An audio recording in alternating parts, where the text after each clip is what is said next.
Ross, history says that the team that loses the qualifying final wins the semi-final. It's only not happened twice since the establishment of the 8.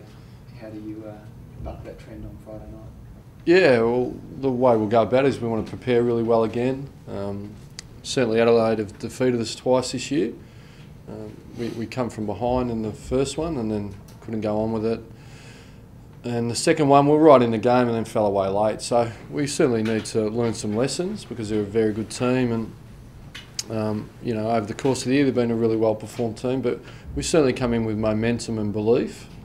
And with the way we play and what we're capable of producing and a real belief that we can stand up under pressure. So it's a really exciting period for us. It's a great game to be in. It's a game we want to be in, and we understand that it's an elimination final and the winner takes all. So history is a strong indicator, but we see possibility for ourselves and certainly it can be done. So and luckily we're not a group that's defined by the past, because I mean, if we were defined by the past, you know, we would have handed the cup to Geelong at the start of the year, but everyone has an opportunity in a new year and a new, you know, obviously for us, another final. So you have used the term, Ross, history means squad, or a couple of weeks ago, and as you're saying, the players now having got that final under their belt, the self-belief, could you feel in the rooms afterwards or even this week that there's that tangibility about the way they've got through the first week? Yeah, I think you're right. If you're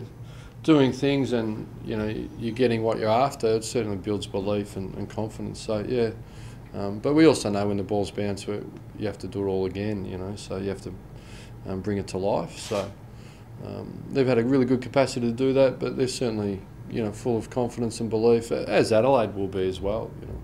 Would you take some heart from what Sydney were able to do them on the weekend? Would you view your style as, you know, in the same realm as Sydney's? Yeah, I think we're slightly different. I think we are slightly different, and yeah, I'll need to look at it. I really haven't watched it. I sort of heard, and I'm just mentally preparing for our game. So look, they'll learn a lot out of that. You know, it's like us. We learn a lot out of our defeats. Faye's feedback. So, but it's just about. It's not about Sydney, it's about us. And so, yeah, there'll be a bit to learn, but we'll go to school on that and have a look at it. And but certainly we just want to play our brand of football that we believe in and is holding us in good stead.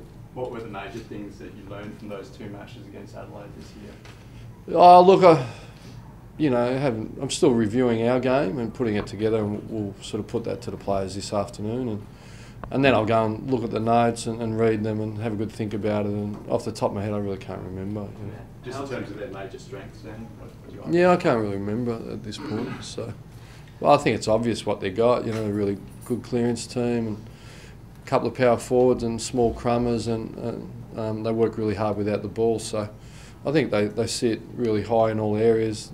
The simple 3 phases of the game. They're a really strong contested ball team, really good clearance team. Really strong kicking team and pressure team. So they're their strengths that we'll have to try and combat.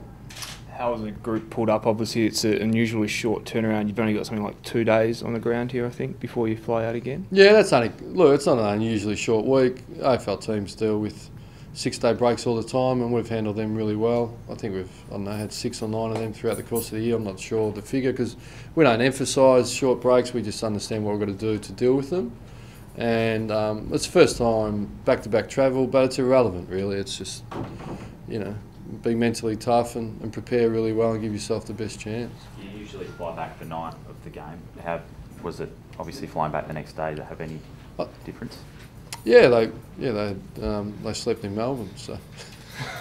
But you through the season, you obviously like to come back. Yeah, we have. Look, because it was a later game, a 7:45, meant it was a different flight scenario. So.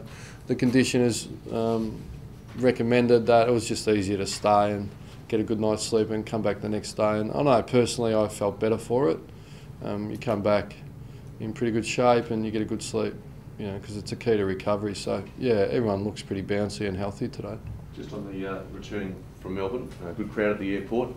Freo fans are getting a bit buzzy and excited, obviously. I know you've got a job to do, but can you feel that the fans are really rallying to the the fact that you've got through one and you're on a pretty good journey? Yeah, look, they're passionate about the club, and someone asked me a question out there on the microphone. Not sure where they were from, but it's great to see support for the Dockers. We're here and we represent our members and fans, and to see them enthusiastic and that passionate is the sort of footy we want to play. We want to be passionate and reflect our membership and our fans, and there's special times finals. You've got to work hard to get there. So yeah, it's fantastic for them, and it's great to see. You get a real feeling of what it means to be a part of the Dockers. Does it make it harder to keep a lid on things, I suppose? I mean, it was as you said on, I think, Saturday night, you said it's only a final, it's not a grand final or anything like that. Well, I didn't mention the term grand final. I just said someone spoke about watershed moment, and trying to extrapolate it out. And look, I understand it was a significant win and it allows us to progress and builds belief and confidence, but it was no more or less than that. So, no, we don't want to keep our lid on our fans and enthusiasm. We love that. So. And we acknowledge that our play group's pretty excited as well, but what you've got to do is continue to prepare really well, because that's what we've been doing all year, win or lose, and that's giving us a real opportunity to improve our football. Do you take anything out, though, Ross, of the fact that you not only jumped them, but when they came at you, you saw them off 2 or 3 times during the course of the game, and when they do start coming with that all-out attack, they are probably better at that than any other team in the comp?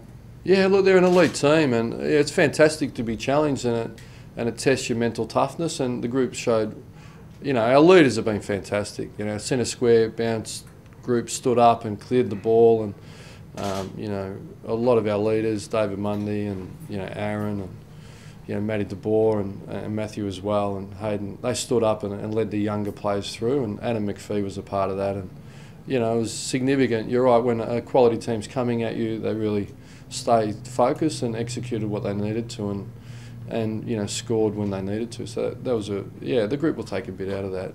Without Luke McFarlane, how did you feel the defence worked against Geelong? Yeah, I thought it worked quite well. I thought that the team stood up, which we were confident they would do, but again they had to get it done, and it's a reflection of if everyone buys in, everyone can help each other. Has Luke been helping behind the scenes? With Silvani going through tapes and that sort of thing? Oh, he's helped all year. He's a real leader of the defence, and he's certainly an extension of me and Roger Hayden, and work closely. And he always mentors the younger defenders. So yeah, it was the same last week. What would your message be to people who kind of viewed last week as Fremantle's grand final, then they kind of Who are anything from here? Did they? Merely just a bonus. Yeah, look, if that's what they thought, that's fine. I'm happy for them to think that. Yeah. Do you sense a real good opportunity though, with the team in good form? No, I think it's really self-evident. The opportunity is a final to progress, so I don't think it's anything more or less than that. It's an exciting opportunity. Adelaide would see it the same way, and the scrutiny and the expectations really come to an acute point, don't they, in these games? So they're really coveted, these results, and you got to work hard to sort of get hold of them. The players talk about their excitement playing in September. What about as a coach? What does it mean to you to see your group be able to play in such big games? Yeah, well, it's our coaching panel. I just think the players and the coaches that we work with have worked really hard, and they've got a great working relationship. And I think when you work hard at anything and you start to see some results, it sort of gives you a bit of job satisfaction, really. And to see young people grow and believe in themselves and stand up, that's where the satisfaction comes from. Patrick Dangerfield was very good against you guys back in round 20. How much planning goes into stopping him? As you said, he's a good contested possession player. And we'll have a really good look at him. As I said, we'll just tidy up the review and move on to the Crows. And they've got he's a superstar, isn't he? Dangerfield and Thompson and Tippett and Walker, they're stars of the competition, and they've had a lot of players like us step up. Wright had 43 possessions last time, I think, and Mackay and Vince. I mean, they're a high calibre team and individuals, so we're going to have to do a lot of planning. But ultimately, we want to go and play the footy, be proactive and get hold of the ball, and take the initiative.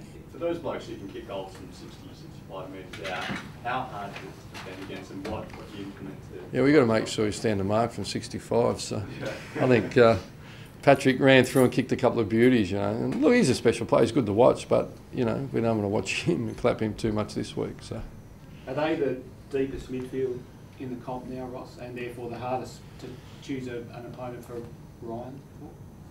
Yeah, look, they've got a lot of calibre, haven't they? So a wide variety of weapons, and where they sit against the others, I think, you know, Collingwood and Hawthorn, they've done those groups before, and the Swans, you know, really were fantastic on the weekend. So I think once you get to this end of the season, and the Eagles, I think it's hard to separate. It's by degrees, and you know, you're right. You're trying to identify and control what you think's most important. So there's a bit of work to go on that, yeah. And really, even to last week, we left it really late until almost the night before the game because we had 2 or 3 we were working through.